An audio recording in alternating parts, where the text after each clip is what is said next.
What's up, everybody? I want to thank you for tuning in to the Shy Talk. I'm not going to call it a review because I'm not going to touch on every scene that happens throughout the episodes.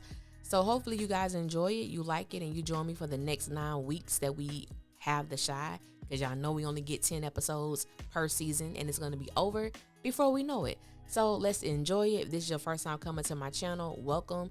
If you are a returning family member, you already know what it is and what it always will be. And, make sure you like, share, or subscribe if that's what you choose to do. If not, just chill, relax, and let's enjoy. And we're going to get right into this thing. So this is The Shy, Season 5, Episode 1, entitled Overnight Celebrity. I instantly thought about Twister. That was the jam back in the day. But the opening scene was crazy. The opening scene was crazy as hell. We see Keisha being someone's special treat. You feel me? And I was like, wow, what? I was like, you know what? That's good for her. I was like, that's good for her. After everything that baby went through, that's good for her. It's great to see her being, open and vulnerable to experiencing a sexual, encounter with someone. So I was happy for Keisha. But we didn't know who the other person was. And then we see Emmett's head appear. I was like, hell no, what is going on? I was happy, shocked, a little taken aback, because I'm like, dang, Keisha and Tiffany, were becoming, good friends, and I really enjoyed their dynamic. And I'm like, what the hell happened over the summer? What did we miss? I don't even know how much time went by, but I was like, this is not good. I'm feeling it, but this is not good. And so there was another scene with Keisha, and she was riding it like a rodeo. And I was like, Keisha, you better get it. Burgundy and Jacob, y'all did that. It was classy. You know what I'm saying? It wasn't trash. It was a classy, sexy, and I did enjoy it. I enjoyed it. It was really good. But I was like, oh my God, like what? This is getting really, really deep. And so we find out that it's a damn dream. I was like, Emmett, really? You dreaming about having sex with Keisha? That was some foreshadowing as if I've never seen it before. So we kind of already know what this season is going to consist of as it pertains to Keisha and Emmett's storyline. So Tiffany walks in and she's letting him know that she's going to be staying at her mom's house for a while and that she will be taking EJ with her. And so I'm going to assume that she notices the evidence of on his drawers of his dream. And so she was like, she either said, I hope you was dreaming about me, or something like that she said. And I was like, girl, he wasn't dreaming about you. You don't know he was dreaming about Keisha, but you know damn well he wasn't dreaming about you. But don't get it twisted. I like Tiffany, but we'll get more into that later. So Tiffany goes to her mom's house. A lot of people were saying some crazy things about her mom, but you know what? I liked her mama. She just reminded me of a mom who was probably fed up with her child, the way her child chose to live her life. And I get it. You know what I'm saying? I get it. There was some things she could have, just relaxed a little bit on. But, it's like you grown. You got your own life. You're married. And I want you to get your stuff together. So I could understand where the mom was coming from. So Emmett and Darnell. This scene was hilarious and uncomfortable at the same damn time. First of all, I love me some Darnell and that Bluetooth, okay? The Bluetooth is a character by itself. So Emmett confides in his dad about Tiffany leaving him. And he asks if he's ever had, dreams about other women. And so Darnell proceeds to tell Emmett about his sexual encounter with Dom the previous night and how he couldn't complete the assignment. He understood the assignment, but couldn't complete the assignment. So he thought about Jada and was able to relieve himself almost immediately. I was like, I don't know why that made me laugh so hard, but I was like, I laughed because it was like it was an uncomfortable laugh. Because I'm like, I felt so sorry for Emmett in that moment. Because one, we know that Emmett has had sex with Dom too. And, there's just certain things you don't want to know about your parents. No. And so I don't ever want to know anything about my mom and her sexual history. She has children, which means she's had sex, and that's all I need to know. That's where our conversation ends. That's it. So,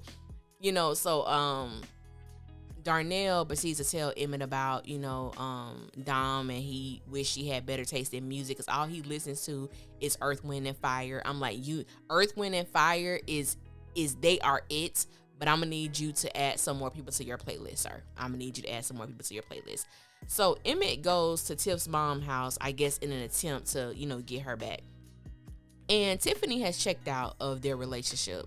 And she tells him that she doesn't want to be married to him anymore. And you know what? I honestly don't blame her. I know that the character Tiffany gets a lot of flack. She gets a lot of flack. And I do not agree with her actions. I think it was the last episode of last season when her and Emmett made the decision that they were going to be faithful to each other.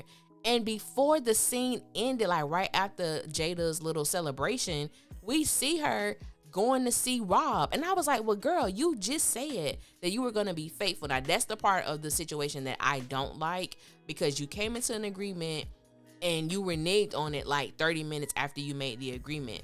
My whole thing is, if you're done with Emmett, then just be done with Emmett. But I do feel bad for Tiffany in a sense, because people be dragging the hell out of Tiffany, saying she's for the street, she nasty, she foul, whatever. But I can understand where she's coming from, and I think that sometimes we forget Emmett only married Tiffany because he was fearful that she was going to find out. Like, he did it out of fear. I'm not going to say I don't even know if he was really in love with her, but he did it because he didn't want to get caught. He did not want his sexual situation with Dom to come up.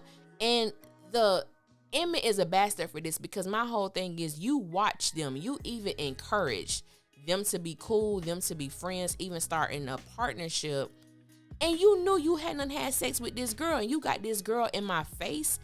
That is, I don't even know like the level of disrespect that is. Like, you slept with her, even though it was only one time you had sex with this woman. You got her in my house, you got her in my face, you trying to build this relationship knowing that you're keeping this secret from me. And it almost made it seem like, they were having issues in their marriage. She didn't understand what was going on. She didn't know why he was acting certain ways in which he was, but it was his guilt. He was guilt-ridden. And even remember when it finally came out, you told this girl you had sex with another girl while you was making love to her.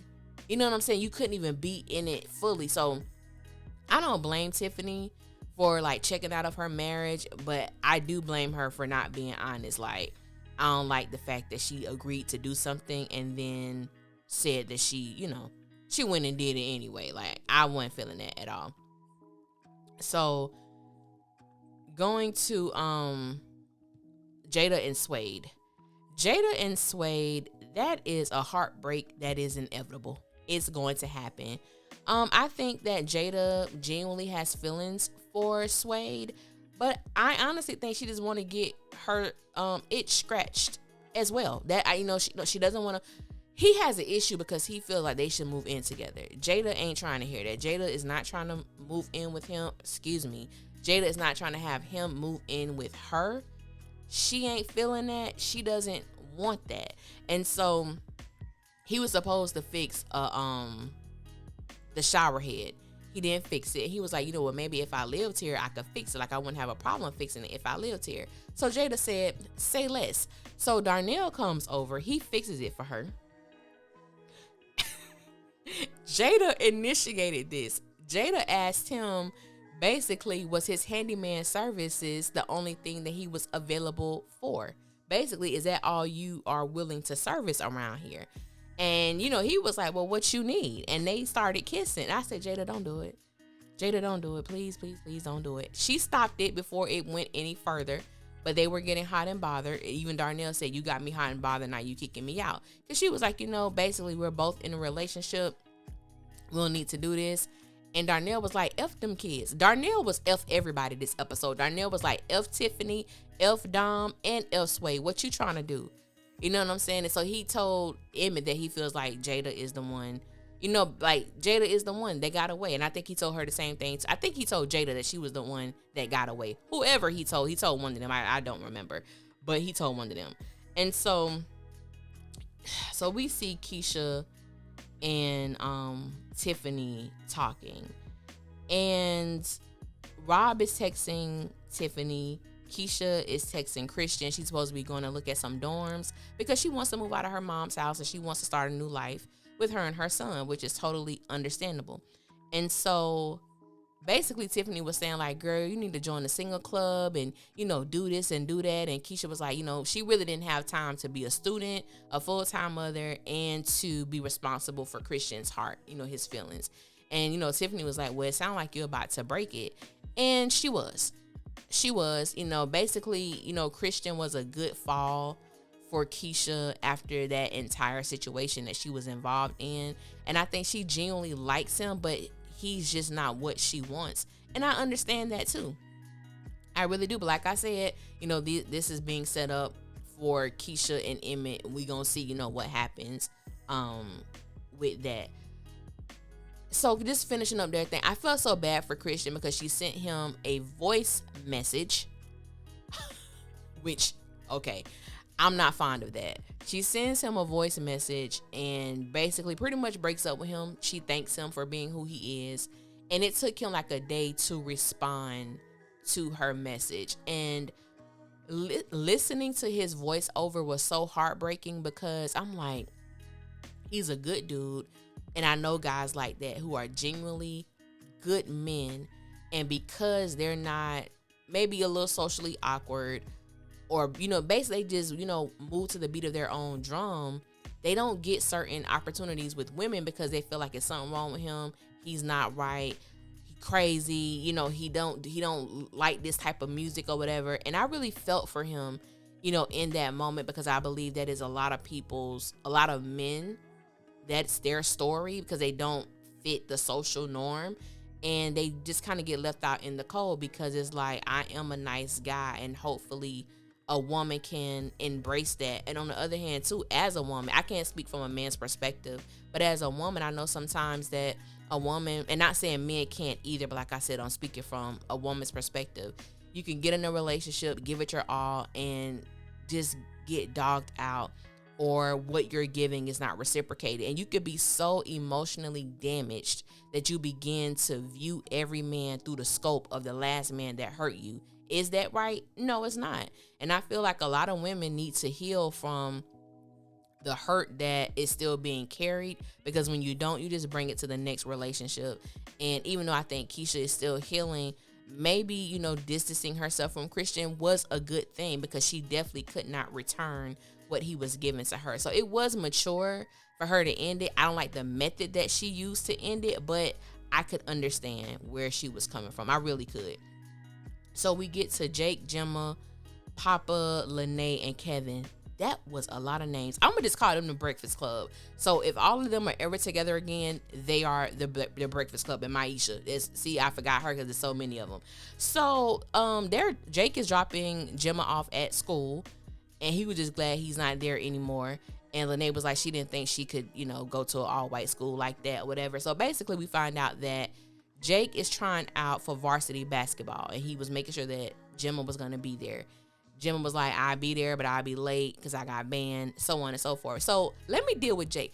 Are they juniors? Because I'm like, so you just bypassed JV. So you really think you just bypassed JV? You going straight for varsity tryouts? Okay, I'm thinking to myself, I don't know what's coming up, but I know you ain't making this team. I don't even think I've ever seen Jake dribble a basketball on this show. Maybe he did. I don't remember, but it's not like, close to my memory. So I don't know. So we get to these tryouts. Y'all, Jake is horrible on every level. He's horrible on offense. Jake is just horrible. It's not his thing. So, the crew the Breakfast Club is there. They're watching. Nobody is impressed with Jake. Jake is just straight trash. So, the coach basically, I pretty much tell him he ain't made the team. He's upset. Gemma happens to walk in during that time, and she follows him out of the gym.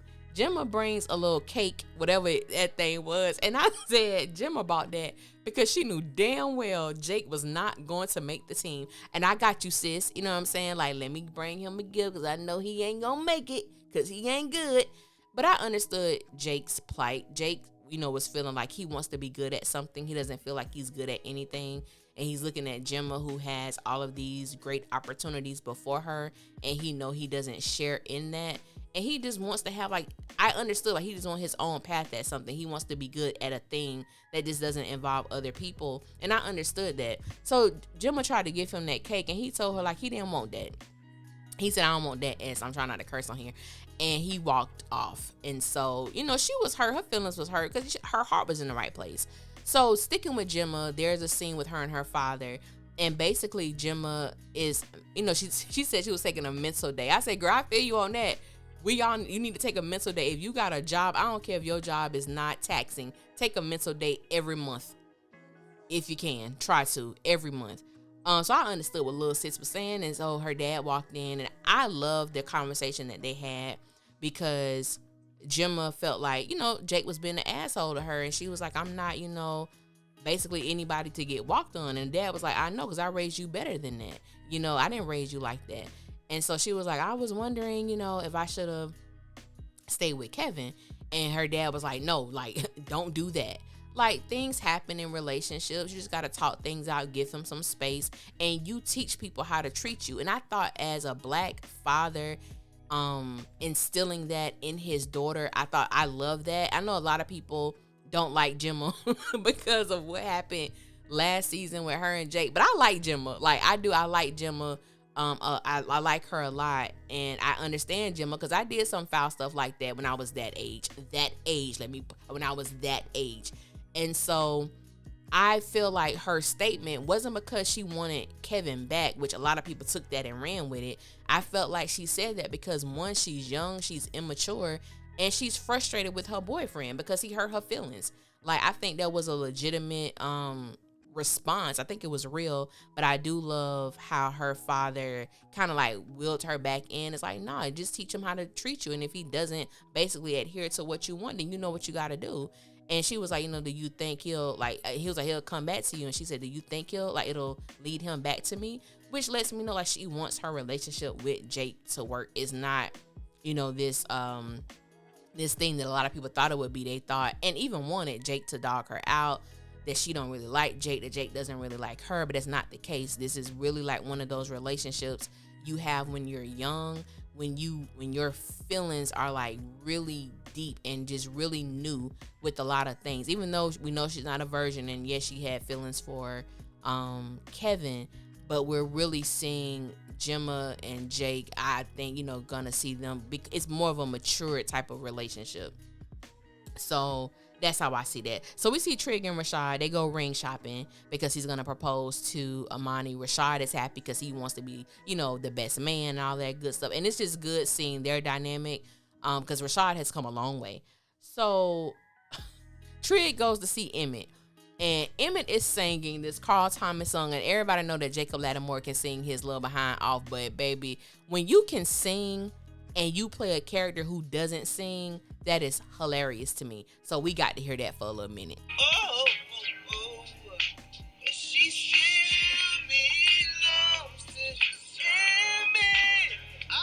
That thing was funny. Baby, them veins was popping out his neck. I said Jacob was straining for that.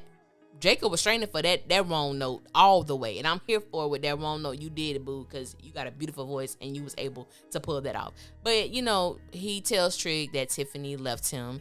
And Trigg gives him a hug. And I thought that was a nice scene. Then we see Bakari done threw a damn brick into Trigg's window. Trigg proceeds to beat his ass. Almost takes his last breath. You know what I'm saying? Almost takes it. But he doesn't. Sadly, Trigg was being recorded. So Rashad wakes him up to show him like what's going on social media. And it was already triggering because Tracey really doesn't want Bakari at the center because he got into a fight. You know what I'm saying? He's the one who killed Ronnie, and she got her own feelings about that, and I understand.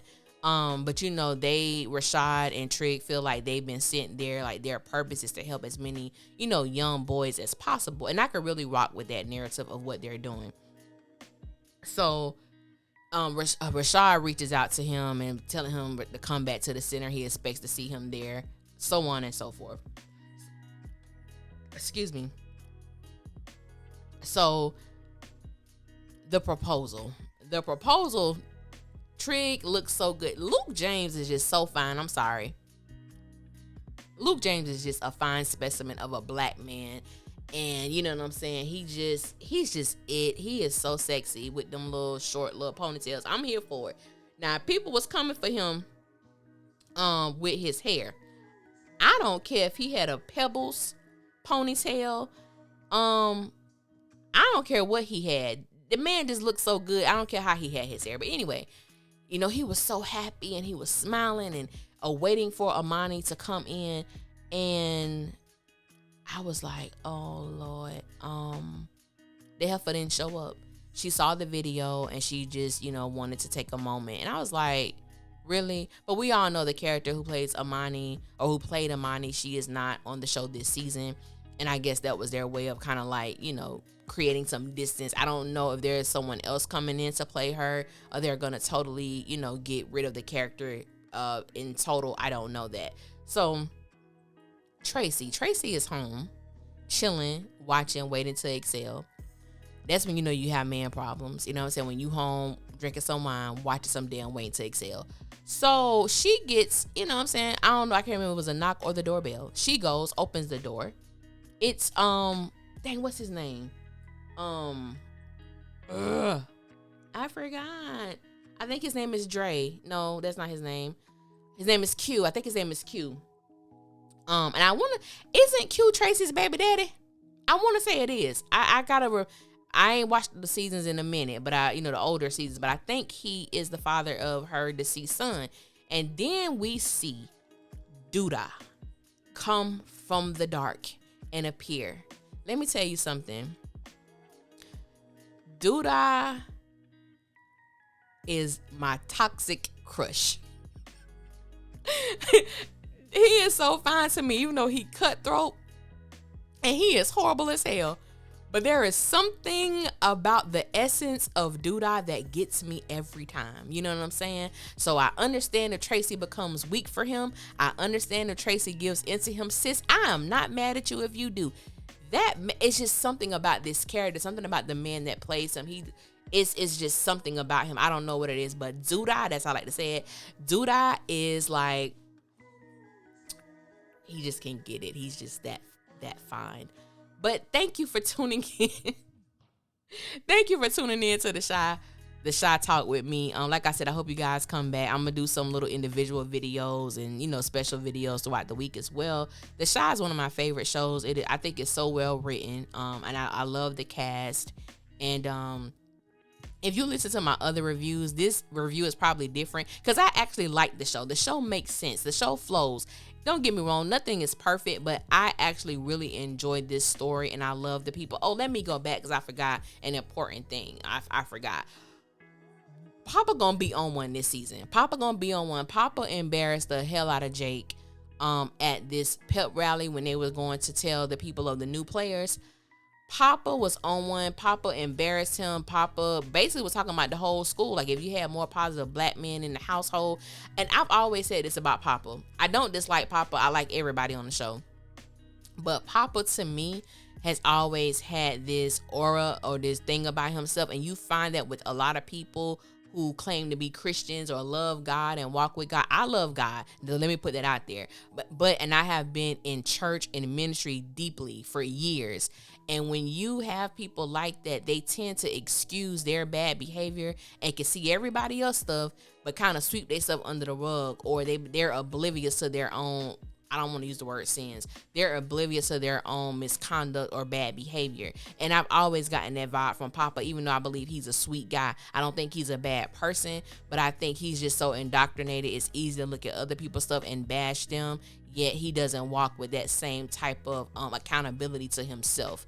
And so we gonna see, because I think it's gonna be some issues amongst the Three Musketeers, you know what I'm saying, this season. And I think Papa gonna be, because I think Papa's kind of tired of being like, I think he said like a sidekick or something. But I'm like, Papa, I understand where you coming from, but Jake didn't deserve that. I didn't feel like Jake deserved that. But now I got that out of the way. Thank you guys for tuning in. I hope I seen you guys. And like I said, if you listen to my other reviews, this one is different because it's just a great show. And some other shows that I'm not gonna mention, but those who listen to me, you know what show I'm talking about. It's just not that great of a show, so my attitude and personality is different. But you know what I'm saying, I try my best to just give a great review no matter what I'm reviewing. But thank you guys for tuning in to the Shy Talk, and I will holler at y'all later. Y'all be safe out there.